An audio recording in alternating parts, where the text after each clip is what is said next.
So where are you from, and how did you grow up? So from Long Island. I was Yep. born in Seacliff, Long Island, which is a little Victorian kind of hippie town on the North Shore of Long Island.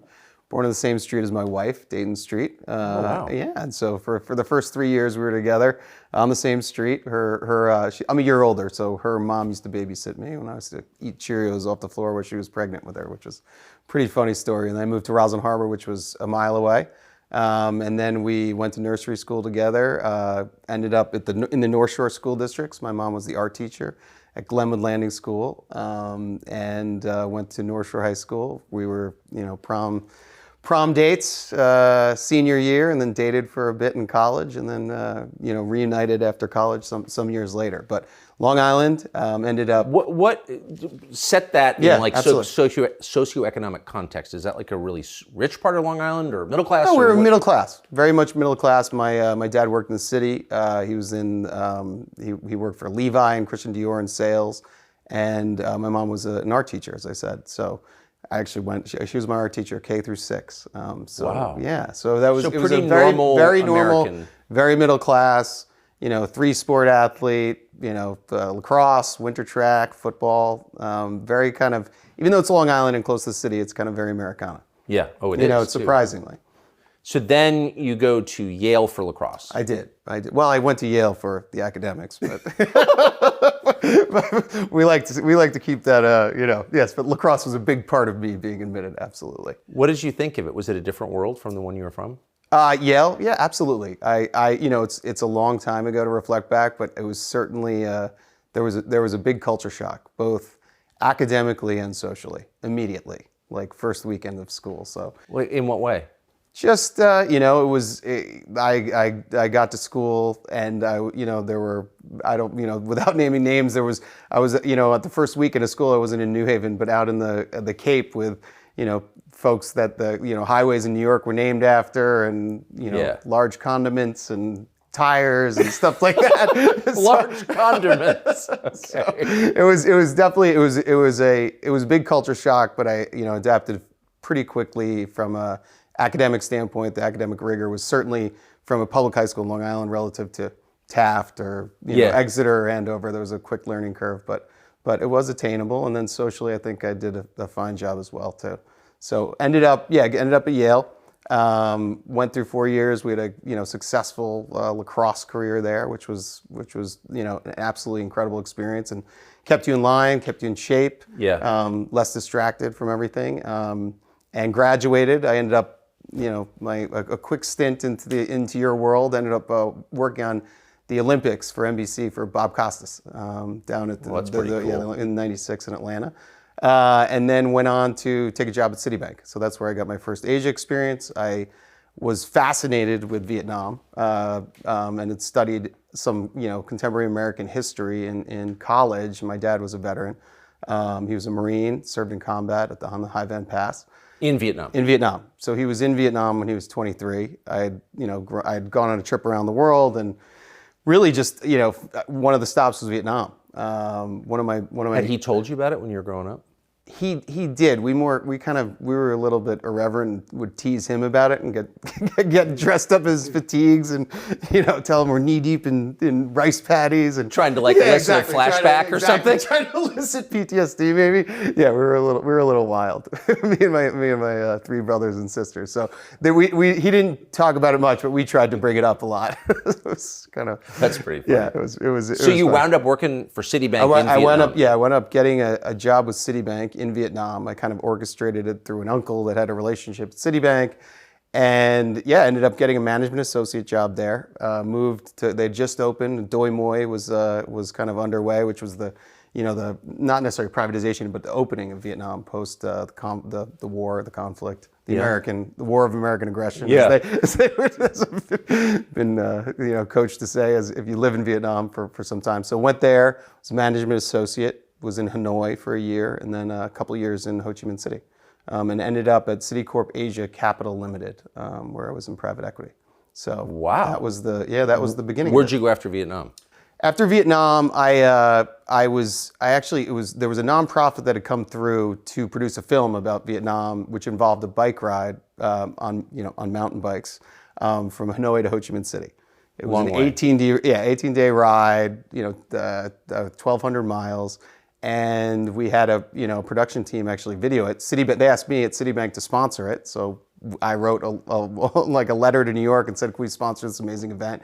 We've got 100 NVA disabled soldiers, and we've got 100 American veterans, primarily disabled, and we got on bicycles and hand cycles. I piloted a blind veteran that had been shot near Khe Sanh, and spent 18 days on a bike going over those memories. And then, actually, this is how I left Citibank. I got a call. So this is an amazing experience, yada yada. I'm sitting at my desk at Citibank in Ho Chi Minh City, or I forget what office I was in.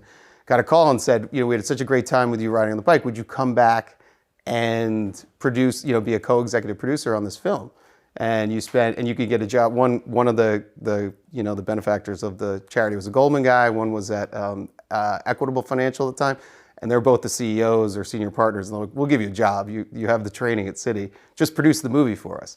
And so I went back, and we ended up, selling. I worked very closely with a great colleague down in Charlotte.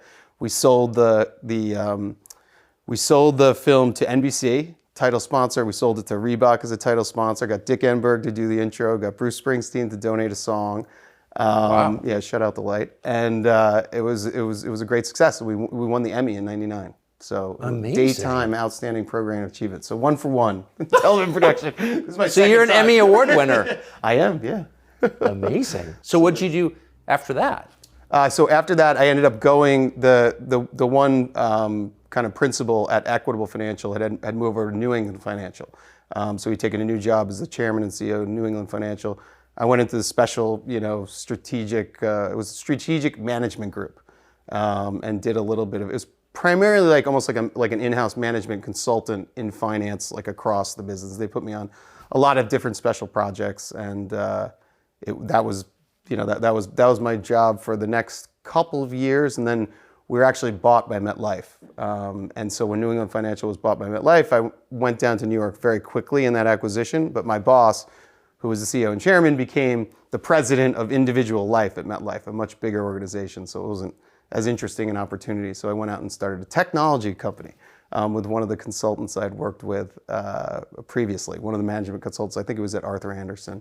We started a tech company and sold that in 2004 to Coactive Marketing Group, which was a NASDAQ-listed company. And then from there, so that was kind of an exit while I was working very closely on the Carry for President campaign. So I was a volunteer. I was essentially raising capital, organized some different, surrogate tours and bus tours with some celebrities, stuff that's since backfired. But that campaign tag in 2004, it seemed to work. And basically was poised through kind of the success that I had in the fundraising, that I was going to go and take a job in the White House. So I thought I was, going to work in small business, or there was some other, there were all the larger kind of bundlers. I was a baby bundler. I think I was identified as in some in the New York Post at some point. But I ended up, looking at those jobs and looking at, what would you have to do in security clearance and all that. Long story short, I'd sold, Satara was the name of the company I sold. And poised to do that, we thought we were going to win. And then, what was it, November 3rd, 2004, I basically hung a shingle and said I need a job because we lost. I remember that. Yeah. The part where you lost. So I was in Boston. I think I was crying. I was with my wife. I remember in the hotel, looking out at the acceptance stage, which there was a couple of people running, walking around the stage, and drunk. Yeah, exactly. People, unexploded fireworks, and so that was an unsuccessful run. But I spent a lot of time and put a big effort into it, and it was a great experience.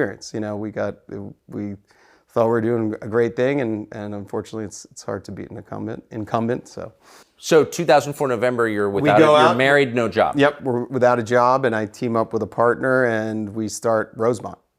We start Rosemont Capital, and Rosemont Capital starts really as in the private equity world, which in something called a fundless sponsor. So when you're out and in private equity early, you go out as a fundless sponsor, and what that means is you don't have a pool of capital to kind of draw on, but you look for an asset. You identify an asset you think is going to be a good, good private asset that you can either take public or sell to another strategic buyer. So that's always kind of like the infancy of a private equity firm. And a lot of fundless sponsors succeed. A lot of fundless sponsors fall by the wayside, and a lot of managers at fundless sponsors just give up. But if you have some early successes, you can end up establishing a firm, and we ended up establishing a multi-asset class boutique firm that was was fairly successful. Most of our success was in real estate. We ended up buying a real estate management company, and that was called Rosemont Real. We renamed it Rosemont Realty. It was called BGK or some acronym, and we ended up putting the Rosemont brand on that after,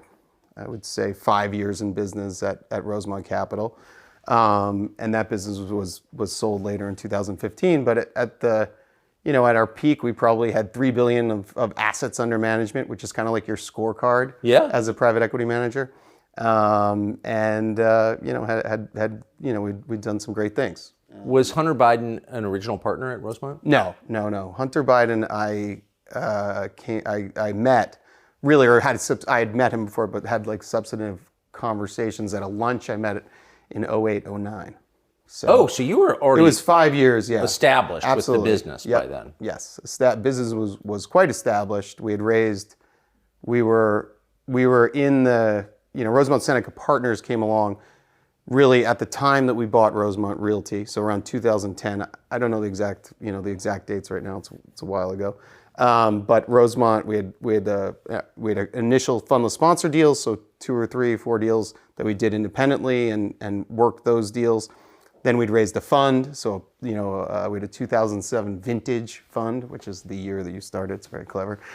So we had a 2007 vintage co-investment fund, and then we actually raised, out of the financial crisis, we raised the TALF debt fund, so reinvesting in asset-backed securities, and then we had some other sub funds in technology, but ultimately, like kind of the big successful piece of Rosemont ended up being Rosemont Realty, which was this acquisition of BGK. So it sounds like you've got a perfectly self-sustaining business, $3 billion under management. That's success, I think. Yeah, absolutely. No, it was. So how does Hunter Biden get involved, and why? So we had this lunch, and a mutual friend, or it wasn't even, I don't know how it was, but an attorney of Hunter's, another attorney, Hunter's an attorney as well, had introduced us, and we had a lunch, and we always, you're always looking for kind of an edge or an advantage as being a boutique, and certainly $3 billion was good, but as an AUM number, a scorecard, but in real estate, it's kind of a levered number, so totally. it's a little exactly exaggerated. Right. If you're Blackstone 4 and you have $3 billion, you have $3 billion of dry powder. If you have a small private equity fund with $3 billion under management, a lot of it's real estate. It's actually not the actual number you have in dry powder. So nuance, but it's very liquid. Exactly, it's very liquid, and you don't have the buying power. So you're always looking for an edge. You're always looking to expand. And we had obviously, we were demystified to Washington just through relationships. And Hunter was in a stage where he was transitioning from lobbying to strategic advisory. What's the difference? Well, as I understand it, when you can probably answer it better than me, given your background. There's a distinction, but no difference that I can see. Right, exactly. So one you register for, the other you don't. Right. And I think that there are some legal, limits around registering when your father's the vice president. So I think that was what they ran into. But there's certain, again, I'm not an expert on it. I know that was I think in Washington, you can't lobby, but you can strategically advise. Right, exactly. There you go, strategically advise. Right, it's a good nuance. So what was the business that you imagined him helping you with?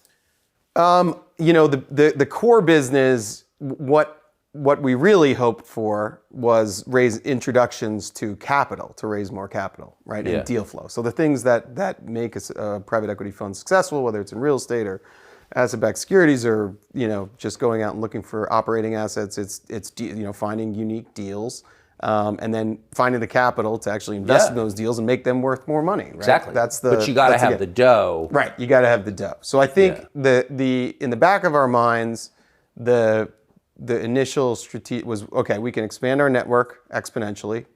Hunter and his strategic team know, tons of folks, and it's a whole new world of, of high net worth individuals, family offices, institutional pension funds, which was a huge one that we thought that we could crack that never materialized. And yes, and so that was the genesis. But on paper, what we looked at was like, okay, why are you kind of teaming up this? And there was no investment in it. It was Rosemont Seneca Partners was kind of a dovetail concept. It's not like we didn't fund it, nor did they fund it. We just said they had their strategic advisory business, we had our private equity business. Let's combine forces, expand our network, and maybe get some help, or maybe when we talk to a strategic asset that's selling.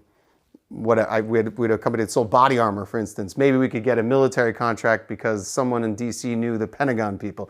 I mean, it's just simple kind of connecting the dots. It is, but if I can just, and this is not a criticism of you because I lived there, I didn't see this either. But if you're looking for money, Washington logically would be the last place you would go. Right. I mean, you go to New York or maybe Los Angeles or maybe Dubai or Milan or places where people do business. But Washington's not about business, it's about governance. Right. It's kind of weird, isn't it? And maybe a sign of deeper corruption that Washington is like the place you go to raise money. Yeah, I think, where we were in this, in kind of the, in the world of private equity. We're a very small private equity fund at the end of the day. So the network that you're going to is more family office, high net worth individuals, and then maybe you get a breakthrough with a pension fund. So I think the fundraising elements of linking up with Seneca Partners was really that, but we took advantage of all the kind of strategic advisory work and the network that they had to promote to the assets, to promote to the other, to people that were raising money from, say, oh, listen, we have a DC office. We know how to operate. But this is going to give us can I just advantage. ask, this is not related to you. Yeah. You were not able to get pension money, right? No. But do you believe, having operated in this world, pension funds are some of the biggest investors in the Absolutely. world? They are the institutional investors. Exactly. Yeah. Do you think that political leverage allows people to get investments from pension funds? I mean, clearly it does. In the world? In the world, yes. Absolutely. Unfortunately, we were not able. But you weren't able to. But like the idea that a pension fund would make an investment decision based on political calculations is like the definition of corruption, isn't it?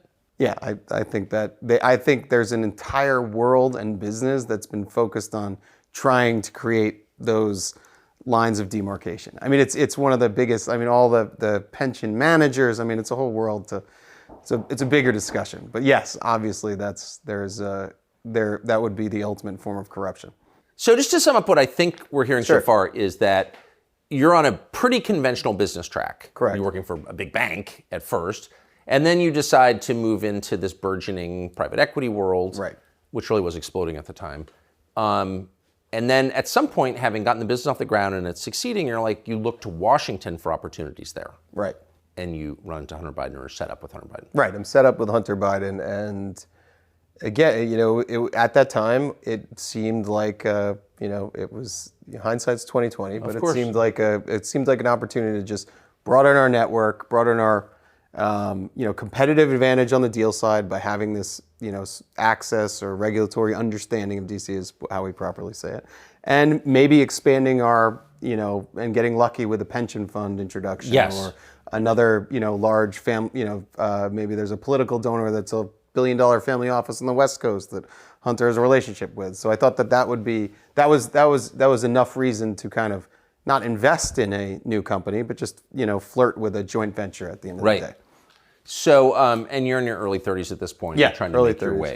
way. You wind up, though, with this deal most famously with Burisma. Burisma. Yeah. Yes. How did that come about?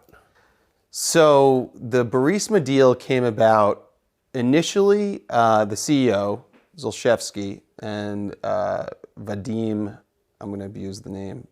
I have it here. I've got it right Why here. don't you say it first, and then it'll... I can't. I got to put my glasses on. Pozharsky.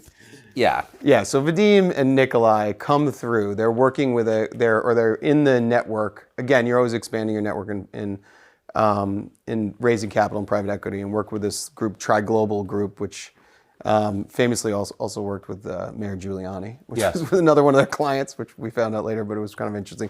They had on their fundraising list had Nikolai and Vadim, who were the CEO and the CEO, owner, and corporate secretary of Burisma, and they'd come through New York. Pozharsky. Yeah, there we go.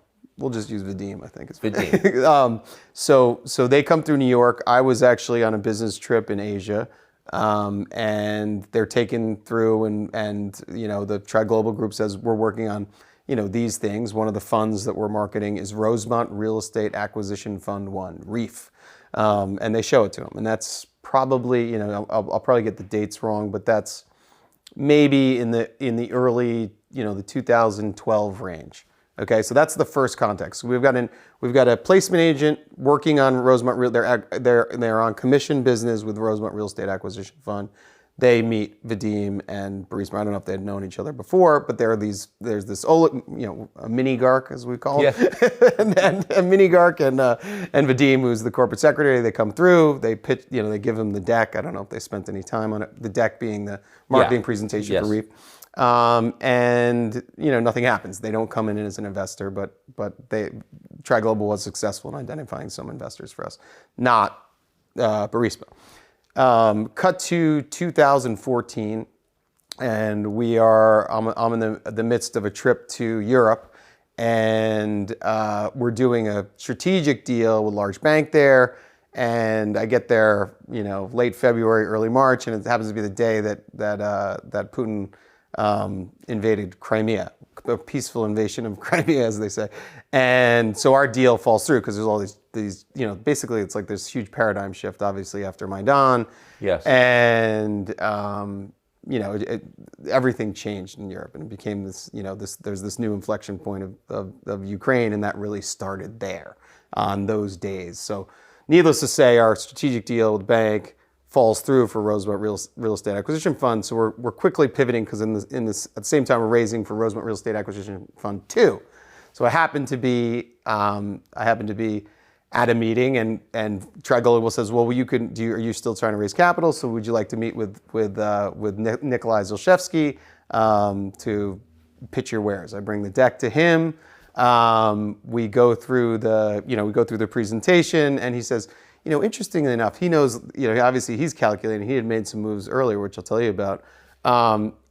Thinking about Ukraine and the former position that he had. So we pitched him the deck. He kind of looks through it, and I remembered he had some like crazy watch with like it was like a Ulysses Nardone with like an oil thing that was ticking. Like the second hand was like one of those oil wells, like cranking like this.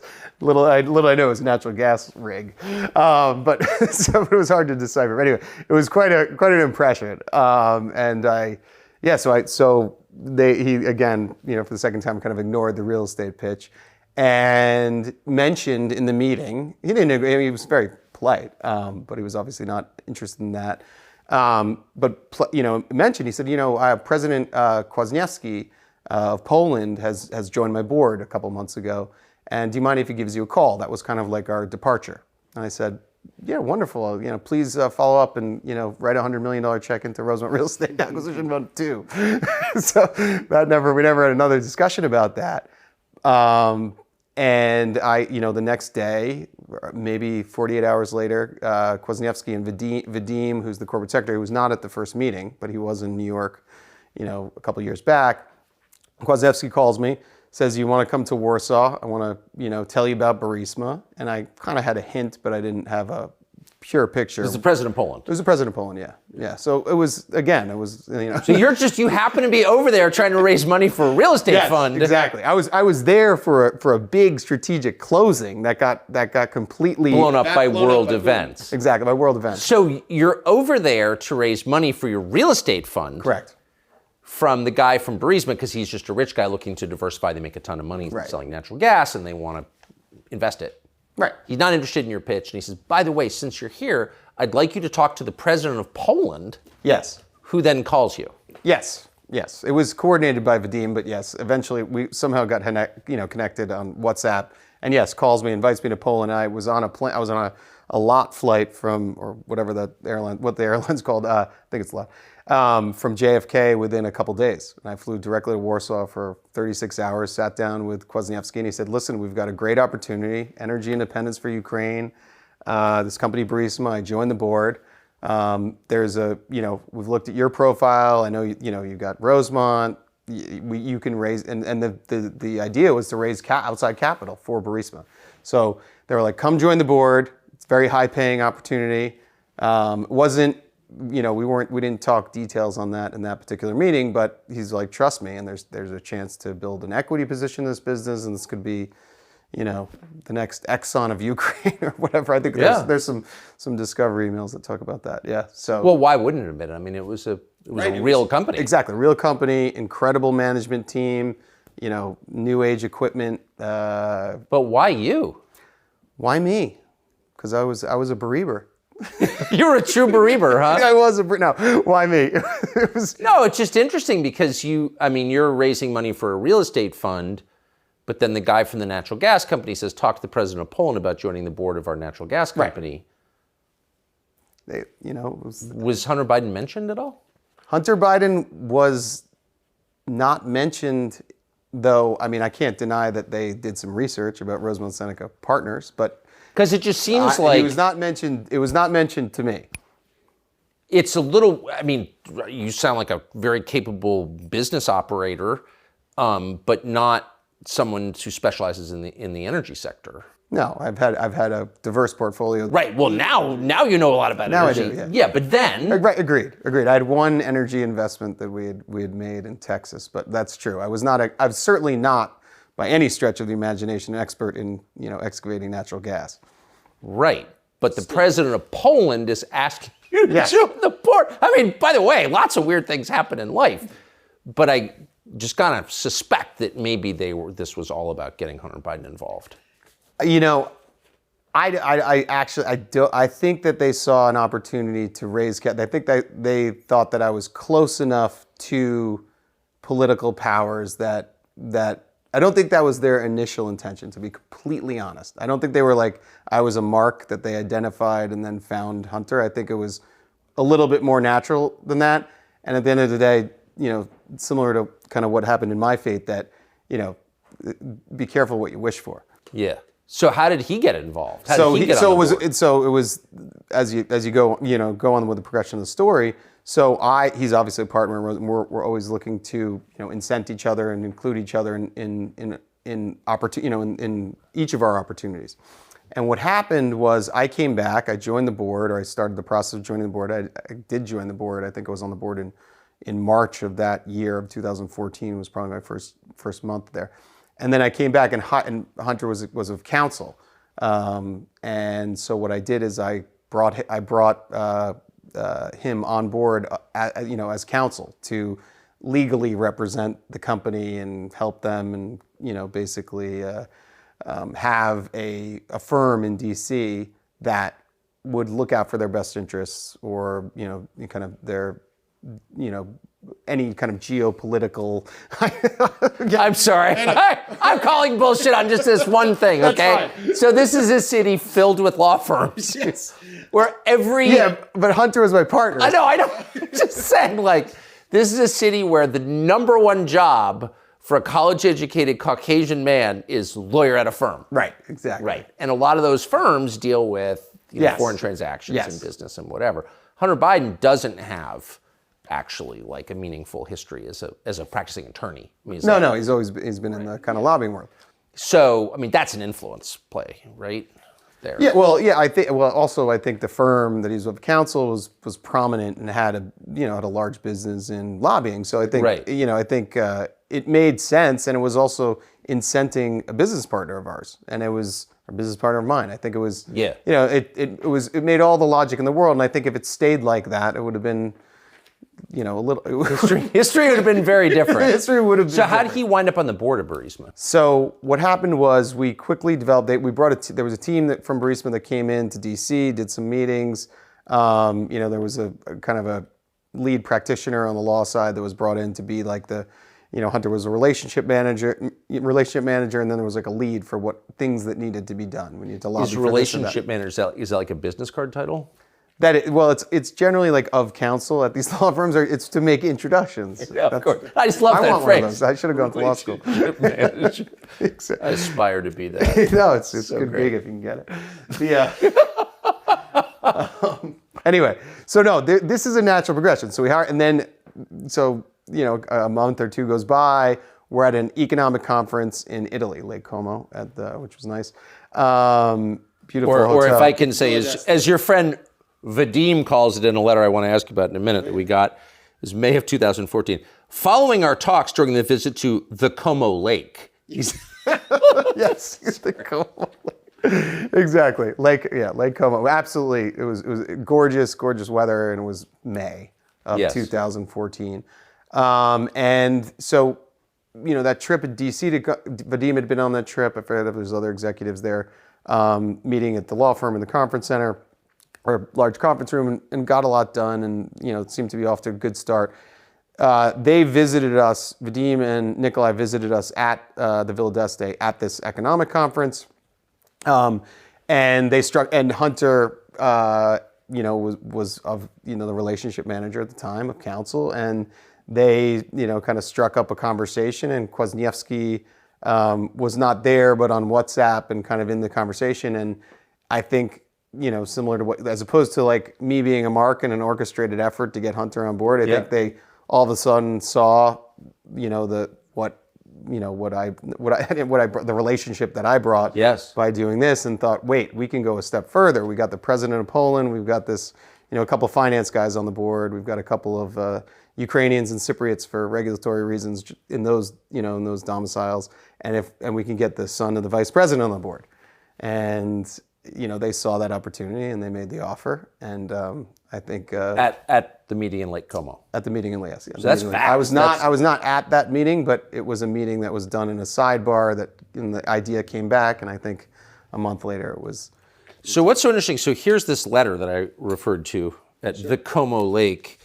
And it's May 12th, 2014, 8:29 a.m. And this is from Vadim Pozharsky to you and Hunter. And he goes on, and it's kind of complicated about what he's talking about, corruption in Ukraine. But he gets here. He says, "We urgently need your advice on how you could use your influence to convey a message, signal, etc., to stop what we consider to be politically motivated actions, etc." And that's from Vadim. So right. They figured it out right away. Absolutely, yes. The term signal in every other kind of market or theater or whatever you want to describe, it's like a pretty, it's a well-used term. So signal, like the U.S. doesn't use it, but it's a very common term to send signals between government and business, because government can always shut you down. It's almost like the shakedown kind of. I've tried to equate it to something, but you always want to be sending positive signals from that regulatory body, i.e. the government, to the business that you're not going to be shut down. Right. And so I think they're using in common term to them and sending back here to us and say, like, oh, I hope we're protected, kind of thing. That's the term signal. Well, you just flat out. He just flat out says it. Yeah, exactly. We urgently need your advice on how you can use your influence. Right. Right. So, and that's all kind of, again, just for context, it's pretty conventional. Yeah. I mean, I think that's what lobbying firms are for. Yes. But then comes the question of General Shokan, the prosecutor. Right. Tell us, that seems to me, that's when it gets heavy. Right. Okay. So what was that? So Shokin was I'm going to get the dates wrong, but Shokin was he was the prosecutor, the head prosecutor in Ukraine. And he was taking a close look at Burisma. So maybe not so different from an attorney general. Right. But he was taking, much more case active, I think. Right. An attorney general is more of like a manager of Right. people that handle cases, and they have their independence. But this guy's the law. He's like the law, yeah. So the buck stops with him. Hence, the signals are more important in countries outside the United States. So Shokin is taking a close look at Burisma. There were allegations that some of the the deposits or some of the reserves were not, authentically acquired or whatever it may Yes. be. And so those were like I think that was the genesis of the complaints. And there were always, being in Ukraine and being in that part of the world, there was always kind of challenges that they were facing. They're from not being able to get a visa to money being tied up in London, and this was just another, in a series of issues that law firms and strategic advisory firms were hired for to handle these kind of things, right? Yeah. So the Shokin case was, he was taking a look at Burisma, and there was a big push by European leaders, the Atlantic Council, et cetera, to fire Shokin because he was corrupt. Like it's hard to kind of decipher who's corrupt. It's all. Can I just ask you, corrupt. just sidebar, like why would the Atlantic Council be getting involved in Shokin here? I mean, that's I mean, I think I don't know on the Shokin piece. I mean, again, this is the lead prosecutor in Ukraine, right? So if Ukraine is actually a country with sovereignty and not just a colony of, say, the neocons in the United States, like why wouldn't they just let Ukraine deal with their own? Like why would Western powers even get involved in who the chief prosecutor in Ukraine is? That's a question that I don't know. I couldn't control myself. So, but within Burisma, right, this Shokin was considered a threat to your business. Obviously. Shokin was considered a threat to the business. I think anyone in, again, you got to get the signals to the government. I think anyone in government was always a threat, and always trying to shake down these businesses that were highly successful and enriching the owners and the staff and the board and whatever. Yeah. And so at the end of the day, Shokin was taking a look, and again, if I wasn't involved in Shokin or any of this, but he was a threat. He ended up seizing assets of Nikolai, a house, some cars, a couple of properties, and Nikolai actually never went back to Ukraine after Shokin seized all of his assets. And the case was, and obviously it's all out there in the world. The case was that Shokin, there was all this pressure to fire Shokin from this, the larger community, and then he was fired, and then somehow Burisma was let off the hook. I mean, that's what the story was. And Joe Biden, of course, was the driving force behind his firing. Yeah, he was involved in that. There's obviously video. Involved? I mean, Biden bragged at Council on Foreign Relations, they had $1 billion coming from IMF, and I said, if you don't fire this man, you're not getting the $1 billion. Right. But it's I think on this one, it certainly wasn't made clear to us at the board level, that there was that was a favor to be done. The narrative, I don't know the narrative, and I don't want to lead anyone down that kind of path that's what happened, because I don't know the narrative. But Joe Biden knew that his son was on the board of this company that was being hassled by the prosecutor whose firing he was calling for. Right. Yeah. And this took place 3 years after he sent you a letter saying thanks for all the work you're doing with Hunter. So clearly he would know this would benefit the family. Right. I don't want to get it, but the narrative was that Shokin was already taken care of. That was the popular narrative. That's the only thing that he was already on his way out. Exactly. That was the narrative that was fed to the board. Okay, so you were told when Shokin got fired that it had nothing to do with it. No, we were told that was bad and we don't want a new prosecutor. So was taken care of. So it's this is not like, checkers. This is multiple dimensions here. So a popular... This is like Connect 4. Yeah, no, exactly. It's I think in this particular case, it's pretty high stakes and pretty sophisticated. So the narrative that I was told was that. That's just, I've said it under oath and I'll say it again. That was the narrative. That was the narrative. Were you aware... Do you have knowledge that Hunter spoke to his dad about Burisma? Do I have knowledge? Yes. Do you know that Hunter spoke to his dad about Burisma? Did you ever see them talk about it, hear them talk about it? Was Joe Biden? No, I don't have knowledge of that, though I'd assume it. You would assume it. Right. I would assume it in a general sense of travel and that kind of thing. But on, I've told a lot of people in the past, there was not business content conversations. It was the idea of signals and influence, the prize is enough in speaking or hearing or knowing that you have that proximity to power. No one is so unsophisticated that's been in politics for 50 years Right. that Hunter is going to talk about, the last quarter's, how many billion cubic meters of gas we pumped out of the ground. Right. So it's just, I think a lot of the narrative gets caught up on, over speculation of these conspiracy theories that are just not true. I think That's not the way it actually It just works. doesn't work like that. So it's enough to be sitting at a meal at Lake Como with your new Ukrainian friends, and your dad happens to call. Let's put him on speaker. That would be that's. I think that's enough. That's the second most powerful man in the world. It's just how the world works. So there's been a lot of effort on the part of Republicans to prove money transfers from Hunter to Joe. Right. And then there's the other brother, Jimmy, who I'm going to ask about in a minute. But so far there are hints of it, but we haven't seen the direct transfer. But did you ever wonder when you were in the Biden orbit, like, how do they live so well? I mean, Hunter grew up at a huge house in Wilmington. The family had this very expensive beach house.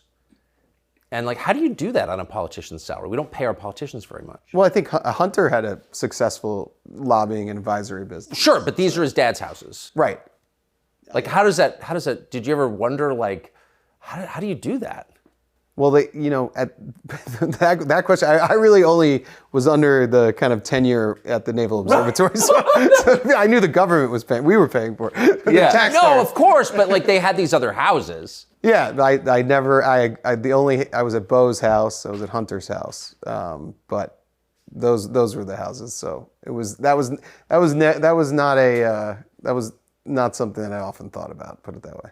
Okay. It's just interesting because you're coming from a non-political world on Long Yeah. Island, middle-class world, and you wind up in all these high flyers. Yeah. Right. I mean, and some of them don't have business jobs. They have political jobs, but they're living really, really well. Yeah. I thought the cost of living was lower and what. No, I don't. It is pretty remarkable. It's pretty beautiful, weird, right? Suburban place to live. And I mean, I think the money that's thrown around DC is significant. I mean, as far as lobbying contracts and legal contracts and all of the bills that go out, and I mean, there's money flow. I mean, it certainly is. But it sticks to the people who live there. The money's supposed to go out to the whole continent. Right. Yeah, that's a bigger discussion. Doesn't?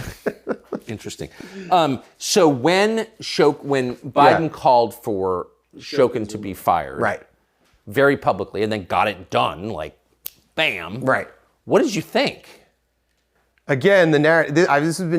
They've tried to beat this into my head a million times because it does work on paper as far as the logical steps. But we were told that Shokin had already been taken care. That he was under control, and that this is going to be a whole big problem for Burisma now. It's a huge problem because Shokin. I mean, I don't know. The guy was going to shut our business down just got fired. Oh no! It's just what it was. It was kind of pounded into our heads. Obviously, as I look back in the rear view, it doesn't paper as well. But it looks like there was something. I'm asking you because you said at the outset that, well, first of all, that you liked Hunter, absolutely, who was a very likable. I can attest personally, a very likable guy, absolutely, but that you thought it was, useful. He knows his way around Washington. His dad's vice president of the United States. All this stuff. It's all good. But that there was the Icarus problem. Right. That if you use those contexts too much, maybe it hurts you. Maybe you absolutely. get burned by it. Did you feel that when Shokin got fired, ooh, maybe this is a little close to the sun here? No, on that one, I just was kind of listen. I was believing the narrative because we were in where I felt the Icarus was when he announced we were in Doha. As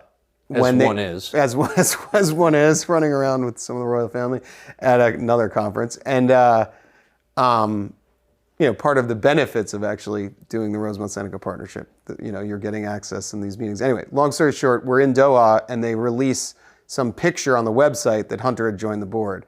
And that was kind of that was like the tipping point where Icarus had arrived a little too close to the sun. Yeah. And the rest, and the rest of my story has, been a slow downward. Yeah, the trajectory changed at that point. It was like this, exactly. That was the Icarus moment.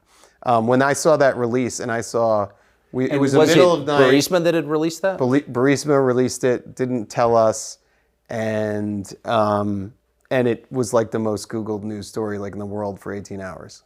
And I was like, this is going to be a different because world. To a civilian, you're thinking, okay, huge, super lucrative Eastern European natural gas company, incredible. Sort of semi-employed kind of lawyer lobbyist from DC. Like, what is he doing on their board? Like, it just seemed... Right. Yeah.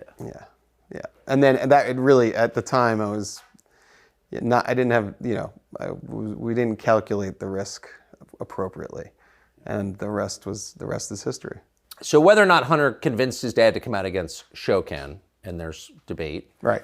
It was very clear that the Burisma guys were hoping to leverage Hunter's relationship with the vice president, his father. Yes. At one point, they told Hunter to, quote, call his dad?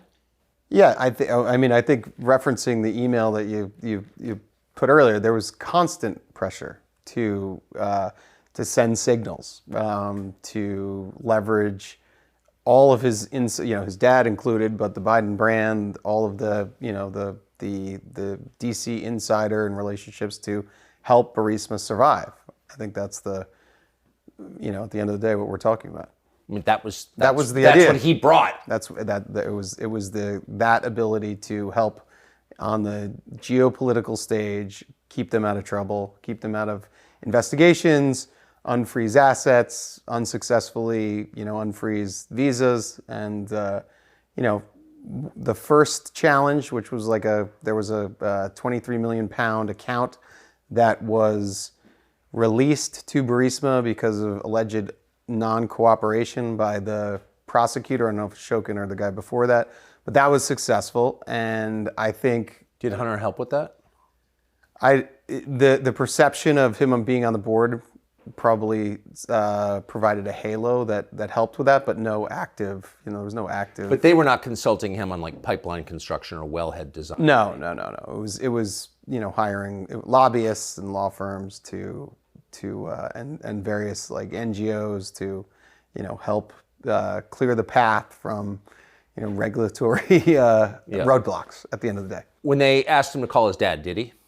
I was not privy to the conversation directly, but they've asked, that was, Vadim met with his dad at dinner at Cafe Milano, a famous dinner at Cafe Milano. I did not listen to a particular call where they spoke, but I know that the request was made by Vadim a lot. What did Vadim say to the vice president at that dinner at Cafe Milano? At dinner was, politics. I think there was a World Food Program element, weather, nothing specific to Burisma. But the idea was by having that relationship and by saying, I met with the vice president in Washington, that gives him SWAT. Yeah, I think at the end of that's the, the prize, or the, being able to have, whether it's on, speakerphone or in person, to have, that person in direct contact, whether you're talking about, weather or, politics or what have you, that's the important part. I don't think, there's no relevance in asking, the vice president about, the gas, right, revenues or anything it's like that. Enough. It was never, it's enough. And the prize is that contact and that access to power. What was the payment like from Burisma?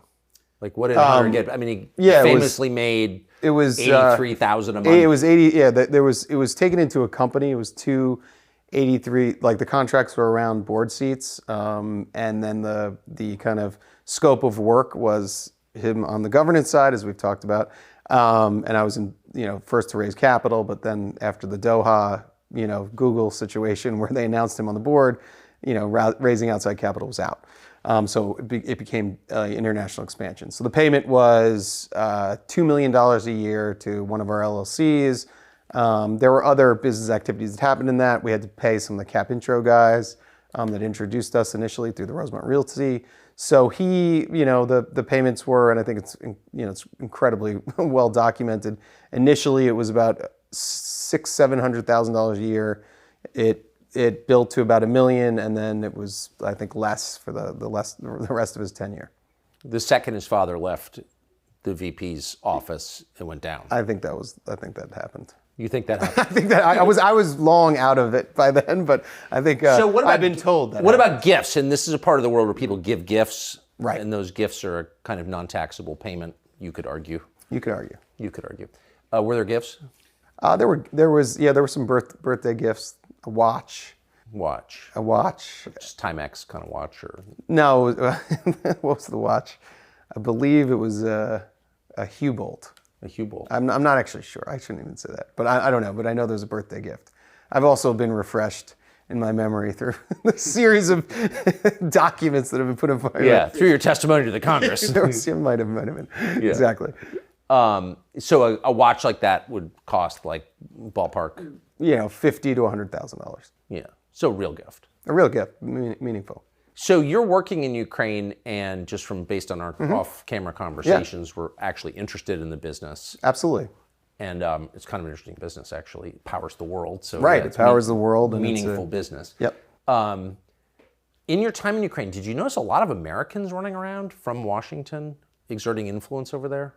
I think obviously it's an important part of the world. I think for different factions of different opposing East-West types of views. So yes, there were a lot of Americans lobbying, USAID, State Department officials.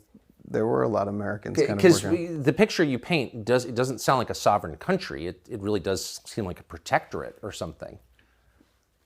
Yeah, I wouldn't. Protectorate might be an overstep, but yes, there is a lot of interest in Ukraine and who controls Ukraine, and that's it's a geopolitical conversation. Did you ever see Toria Nuland there? I never saw her in person, but she was definitely. I think that was in her scope, in her theater.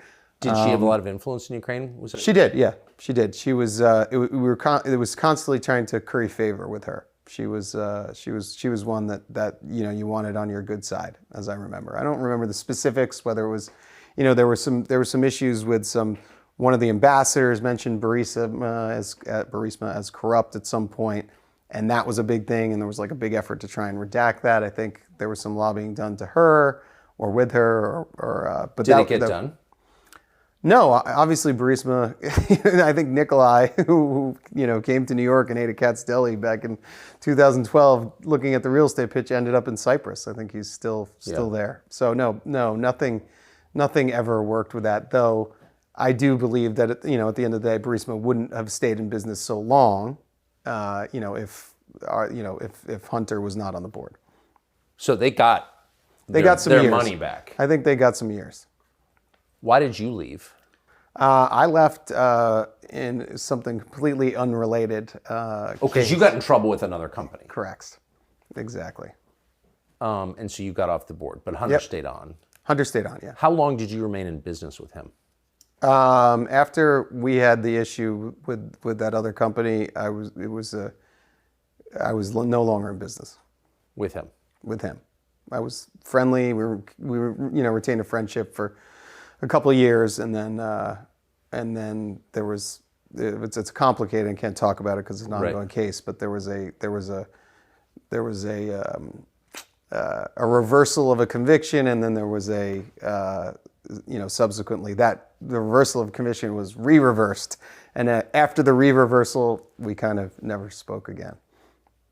For legal reasons, or was there enmity between? It was just no, absolutely no. There's again, looking back at the body of work, it was, a very big strategic mistake for me to, be involved with him. And some of it was my fault because, quite frankly, I was pitching Burisma Rosemont Realty, and that ended up, that the genesis, that was me. But obviously, the trajectory of my life would have been far different and arguably far better if I'd never met him. And you didn't make that much money from Burisma? No, I think it was, relative to the world, yes, it was a lot of money. Relative to my middle-class upbringing, it was a ton of money. but it wasn't life-changing money, and it was quickly exhausted on legal bills. Yeah. So how have you, what's interesting in this conversation is you're very sympathetic to Hunter Biden, the person, like you like him. You still Right. say you like him. Absolutely. You His work children, I mean, I've been to their lacrosse games. It's a good family, and they, they've got a great relationship, father and son, speak every day. I witnessed that for 10 years. So, and you're not, I mean, you work for John Kerry for president, so Right. you're obviously not Right. a partisan. I was a volunteer. But Yeah, but you're not a partisan actor. I think it's fair to say you're not grinding not at all. political acts Absolutely not. here. How have you been treated by well, you obviously are a Democrat or were a Democrat most of your life anyway. Well, I was never registered Democrat. I was registered independent, but just for the record. But I have been treated by, the treatment seems to be the treatment of just getting out ahead of this and speaking the truth and just retelling my story. That a lot of people seem to be interested. A lot of the negativity seems to come anonymously. Obviously there's murmurs of different folks saying different things, but the threats and stuff like that seem to come from whether they're AI bots or people in a basement in Cleveland. Not to pick on Cleveland, but Probably Cleveland. It might be. I don't know. I don't know. I can't kind of pinpoint it, but it is definitely a bit of a scary time. The reaction to what you've said in public, to what you said to the committee on the Hill, and doubtless to what you've been telling us in this interview, is that there's no corruption here at all. This is totally normal. Joe Biden had no role whatsoever in his son's business or knowledge of it. But right. That seems false. Yeah, I think that's categorically false. I think that he was aware of Hunter's business. He met with Hunter's business partners. You found a letter that illustrates that he knew me. And he's thanking you. He's thanking you for his efforts. So I think that was, I think your efforts. Yeah. Yeah, I think that's that's not factually right. But in the same breath, there's no, I don't think Joe Biden's looked at a balance sheet or a cap table or what have you, or any financial document, probably ever. Yeah. So there done was pretty well for not looking at. Well, that's yeah. So who's Jimmy Biden, his brother? Jimmy Biden, his brother, that's Joe, the president's brother. Yeah. And he really picked up, post my, issues, and worked with him, in business that he got into in China and Romania, kind of after my tenure with Rosemont Seneca Partners. But I think he probably filled some void of, companionship and business companionship, in the years after I was basically. Did you ever spend time with him? Not a lot. 3 or 4 times. 3 or 4 times. So he ran. There's not a lot written about him. He ran a nightclub for a while in Wilmington. I think that went under. Mm-hmm. But was it your sense that he had a high degree of business acumen? He was always willing to. He was always willing. I have no real opinion about Jimmy, quite frankly. I know he likes Diet Mountain Dew. That's Diet Mountain Dew. Yeah, I'm a big Diet Mountain Dew guy. But I never did a business deal with him. I socially interacted with him on a very few occasions. But did you think it's a little weird? So here's Hunter Biden, and here's the brother Jimmy with the Diet Mountain Dew. What is this exactly? This Biden brand? What is the business? What is as a whole? What is the business? It's a diverse portfolio of opportunity. It's a diverse portfolio of opportunity. Yes. Hunter and Jimmy. Well, obviously, you've seen again, I keep referring to the rearview mirror. The portfolio has, exhausted, and Hunter's on to better things. So he's an artist. He is an artist, yes. And I'm not going to offer any reviews of his work, but I just have to ask, in the many years that in the 10 years you spent with him, did he evidence any interest in painting? Not particularly. But he was very, he was a very well-read student of history. So he was far more interested in, I wouldn't say artistic ventures, but certainly not painting. That was a surprise. It was a surprise. Yeah, it was a surprise. What is that? I mean, I think that after looking at the portfolio of our experiences, Yes. I might do the same thing. You might do this. Because, I mean, it's just, I mean, that's a long haul. For sure. Covered with tragedy and, Yes. addiction, and then going through all that, I think you just have to have a reset. That makes sense to me. Getting $500,000 for your paintings like 6 months after you start painting seems a little weird. No? I mean, I'm not. I mean, I do have smart artists in my family. I wish my grandfather got that, but yeah, no, that's. Do you good for him. think your life has also taken ups and downs and Right. twists and turns you didn't expect? If you decided like in 6 months to start painting, do you think that you could get $500,000 a painting? I don't know. It depends on how the show goes. Do you think that's one of the opportunities open to you in your diverse portfolio? That's really why I'm here. To pitch your painting. Exactly. So I'm starting. A lot since the laptop came out. What'd you think of that, by the way? The laptop? Yeah. Were you shocked by that? That was not great. Yeah, that was obviously I'm. Oh, not great. That's in the not great category. This is not great. Great. Yeah, that was a real bummer, I guess. Yeah. In the not great category. What did I think about it? I mean, it was an absolute shock that's perpetuated this, kind of nightmare that I've been living for the last. Did he call 8 you years. when that came out? No. Yeah. No, he did not. Ooh. No. Because you're obviously on it. Yeah, no, extensively. Yeah. Yes, not visually, but. Right. Right. Not a single naked picture of you on that laptop. There is not. Yeah, all over it, and it's just led to just incessant and never-ending media fodder that brings me back in. And last question: a lot has been written about his drug and alcohol problems, and the laptop is a visual record of those. Right. How did they affect your relationship with him? Well, it was he was for the initial part of our the tenure of our relationship and business partnership. It was he was sober, so there was no that wasn't a part of our it wasn't part of our relationship. And then I think there's some some tragedy that fell upon him with his brother, and coming from an early past of tragedy.